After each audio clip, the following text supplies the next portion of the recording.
Hey you guys, it's Peter and welcome to my channel, Peter Watches TV, where I watch all the TV and I react to all the TV shows that you could ever want. I watch all the true crime TV shows. I watch all of the reality TV shows, The Housewives, The Big Brother, all of it, and react to it over here. I watch all the limited series that are out on Netflix and Apple and Peacock and Paramount and Max and all the shows, and then I react to them over here. So if you're somebody that likes to watch TV, and you like to have a conversation about TV shows, and you don't have anybody to have a conversation with, why not come over here and follow me at Peter Watches TV, and we'll talk about all of the shows over here. And I also started a few weeks ago a shark movie club over here that I announce every Monday.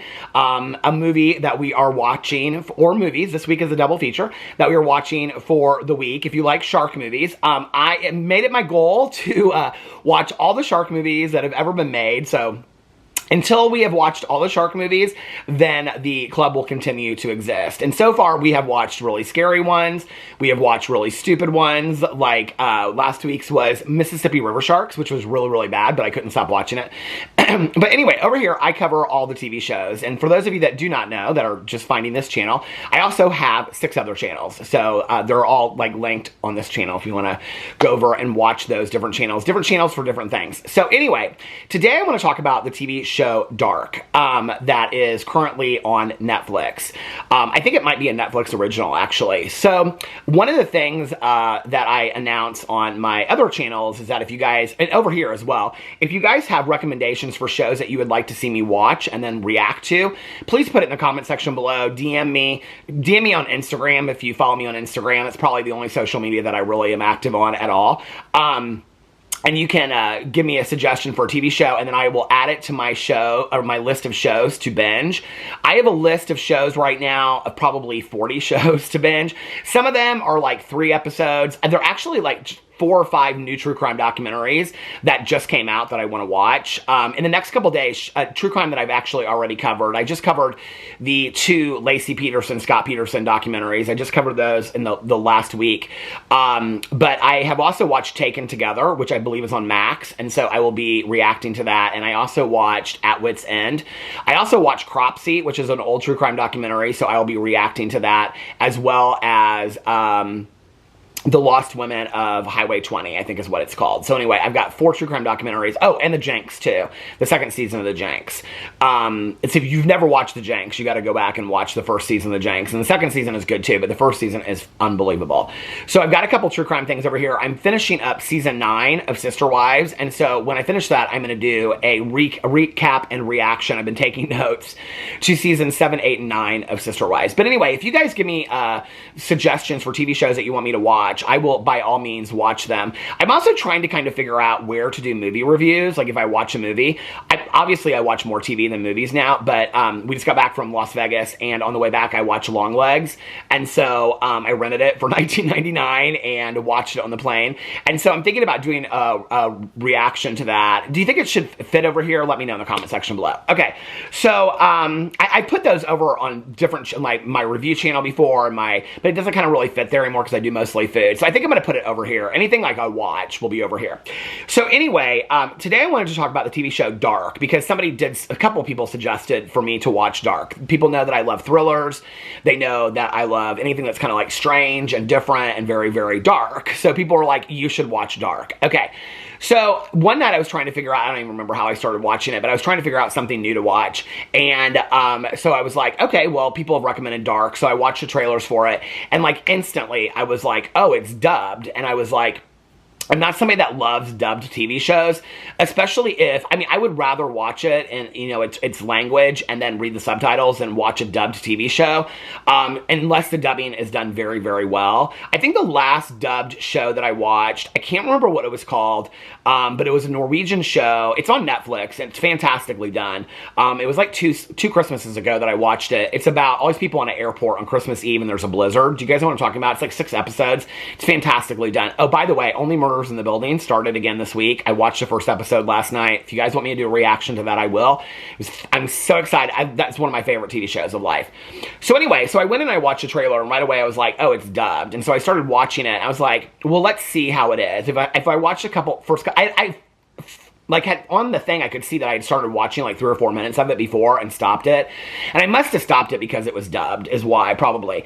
But I started watching it, and first of all, I just want to say, it's a German TV show. The dubbing is fantastically done. The dubbing is done fantastically.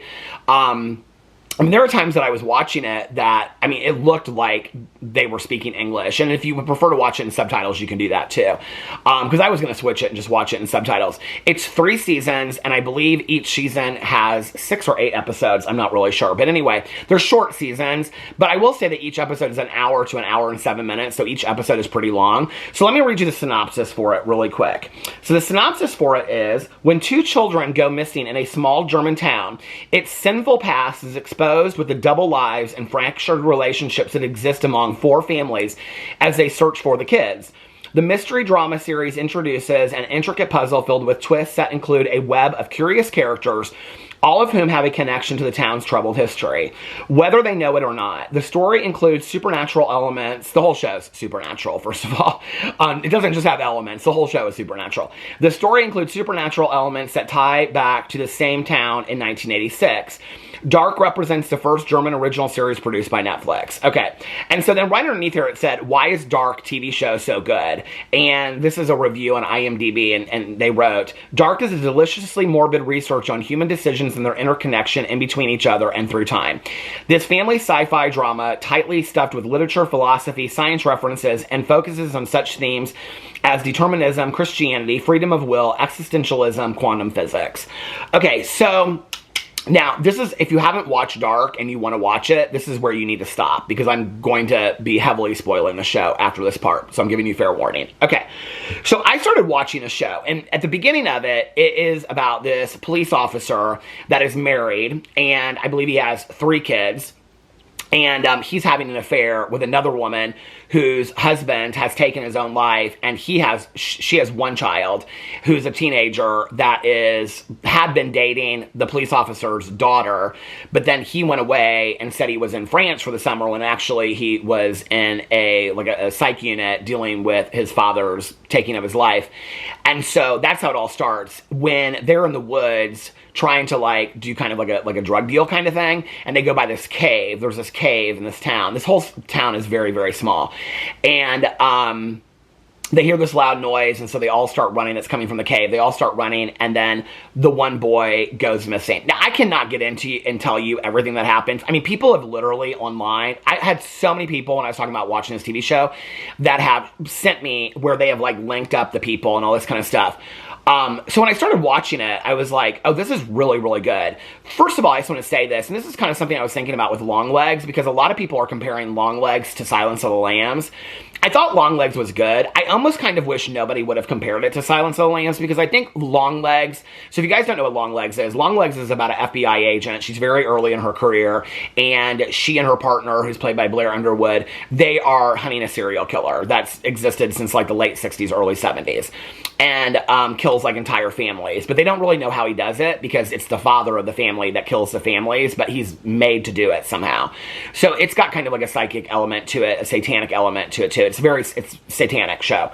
And so people are comparing it to it. When I was watching it, I was like, the show, if nobody had compared it to Silence of the Lambs, I think I probably would have liked it more. Because it's very artistically done. Silence of the Lambs, when I look back on it, and I think about Jodie Foster and Anthony Hopkins, what really built the movie Silence of the Lambs was not the story of this hunt for the serial killer. Really what it was the character development. I am somebody that, if I'm watching reality TV or a TV show or true crime or whatever, it's really the telling of the characters or the cast, whether those are real life people or they are fictional for the TV show. So if the characters are well developed or shown in a way that's interesting to me, I can watch anything. I can totally get down with anything as long as I'm invested in the people that the show is about. Dark is very character driven. From the very, very beginning, the first or second episode, you know a lot about the people. And so you get really invested in the lives of these people. So what happens is, there's already been there's a kid that's missing.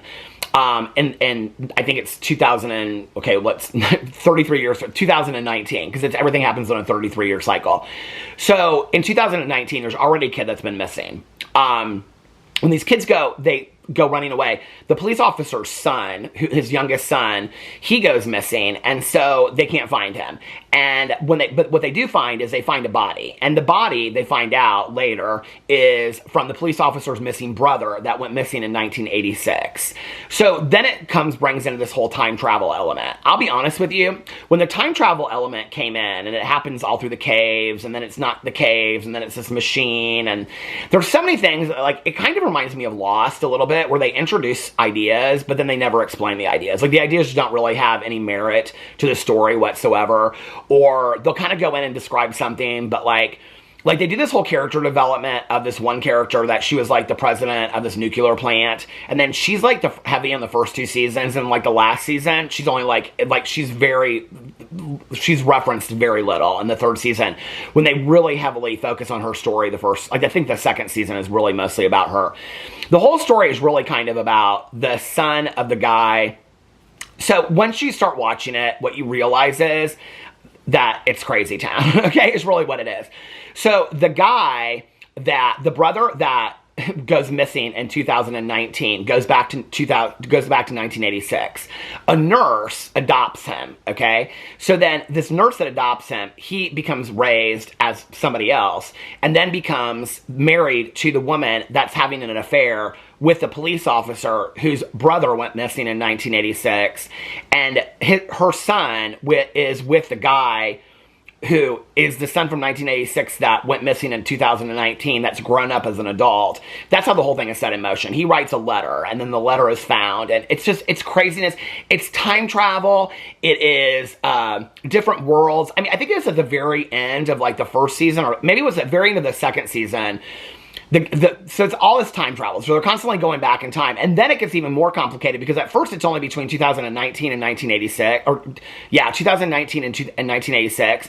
But then it goes back and it's like 1950 whatever, 40 whatever, 1886. I mean, it goes into the future, like 2050 or something like that. And it's all in a 33-year cycle. And they try to explain it. It's so confusing. I have to be honest with you. I don't know that I have any clue what happened in this show. It's all of like these 2 different worlds. And so then at the very end of the 2nd season, this girl dies and her double shows up, and the guy looks at her and says, "What time are you from?" And she goes, "Don't ask me what time I'm from, ask me what world I'm from." So then you go into the 3rd season or the 2nd season or whatever season, I don't know, and they're in different worlds. Now there's 2 different worlds that are colliding and going on at the same time. And within each world, there's multiple different time levels. There's 1986, but that world does it on different times than it's so crazy, you guys. And I have to be honest with you, I am not somebody that really, like, understands this stuff. Like, I'm very confused. If it was not because, like, it's so the guy is in love with his would-be aunt, okay, who is also, like, I mean, it's so confusing. There's a dog that travels through time, and, I mean, I think her name's Judy or something like that. Gretchen, the dog's name is Gretchen. This story is so crazy. At the very end of it, they show them, like, the 4 remaining people, or 5 remaining people, that aren't directly linked to any of the intertwining family ties are at the table at the very end.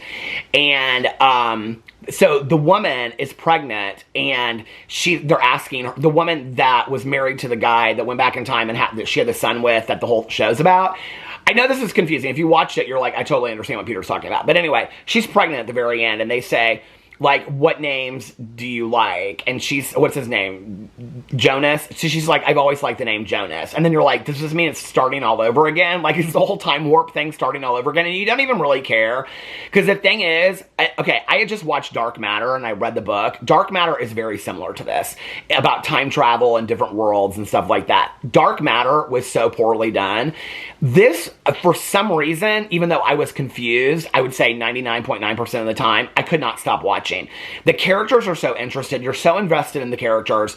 You know, it's like this one girl, she is like the daughter of her, she's like the daughter, but also the mother of her mother. It's so crazy. Like, it makes no sense whatsoever. But I couldn't stop watching it because it was so intriguing and so enticing. I mean, if tomorrow somebody said, I told my husband, I said, you should watch Dark. You would hate it because you'd be so confused, but you would love it at the same time.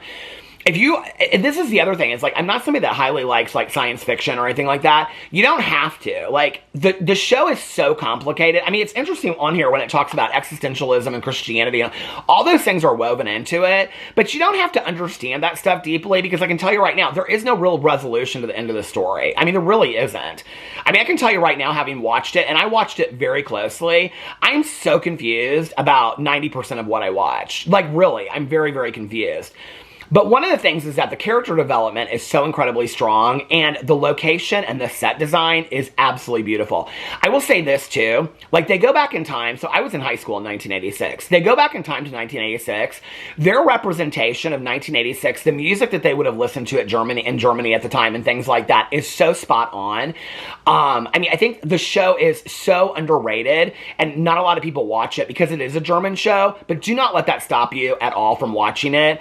I will tell you, like, you'll get done with it like me probably. I haven't seen anybody's review where they're like, I 100% understand what happened. Like, I just don't even think that's possible. I think the show is really more about interpersonal relationships. And like, if you said to me, like, what do you think the show is about? I wouldn't say, I mean, I would say, well, before you get into it, it's about time travel, world traveling, things like that. But when you really watch it, what it's really about, I have to tell you, this show, more than any show I've watched in a long time, really got in my head about, like, you know, people all the time say, like, I don't have any regrets. I have regrets. I have a lot of things in my life I wish I had done differently. Yes, I learned from those things, and so that came from it. But if I could go back in time and change those things, absolutely I would. And that's really what this show is about. It's really about choices we make and how those choices lead to other things and lead to other choices, lead to decisions that you can't change, that are irrevocable. I mean, one of the things they talk about is that when somebody in one time period makes one choice, you can't go back and change that because that choice is already made. It's so interesting how the whole thing is really discussed, or discussed and discovered. But the show is really about interpersonal relationships with people and how we let, like, anger and love control our relationships with people and control our decision making about people, you know? It's interesting because this one woman who's like the mother of the main character, Jonas, she's really like, I mean, one of the hardest shows for me to watch is her husband. She's having an affair with the police officer's wife, or she's having an affair with the police officer whose wife is also like a friend of hers. And so their son is missing, the police officer and his wife, and she's consumed with this. So her husband is now missing because he's gone back in time to like 1950 something. And so she comes over to this woman's house and she says, do you know where he's at? And she's like, no. And the wife breaks down, and the girlfriend, the mistress, says to him, he told me that he was in love with me and that he wanted to leave you for me. None of this is true, right? And she's like, and that he was going to leave you guys and he was going to be with me and that he loved me, but none of that, you know, but I told him that I needed to end things. None of that was true. None of that is true. Then she goes back in time, the mistress, and she sees him, and he wants her to, like, take her back, and because he's in jail at that time because I think he killed this other kid that's also a main character. It's so much going on at the same time. And she, like, sees him, and then she starts, like, a new life and gets pregnant in that time period. I mean, she's so selfish, and they don't really, like, she's one of the characters that makes it to the very end. It's so crazy when you watch it. And it's really not like a show about, like, good overcomes evil, because that's just not the case in reality, right? Like, I mean, I think we've all witnessed that a lot of people that are really, like, shitty human beings just make off and, you know, have all the best of lives, and people that are really good people get really screwed. And that's really what this show is really about. It's like our decisions and our choices and what they lead to and things like that. I have to be honest with you, like, this is probably a show that will always remain with me, that will always stick with me. It's so well done. The scenery is so beautiful. The character development is fantastic. I mean, I was looking at these actors. I was like, what other things have they been in? Because they are so good. They are so good. So, anyway, if you've watched it, let me know what you think in the comment section below. That's my reaction to Dark. It is very dark. And even the scenery is dark. It's like a lot of rain. It takes place at night. It's very, very good, though. So anyway, let me know what you think in the comment section below. I love you guys, and I will see you tomorrow. Bye.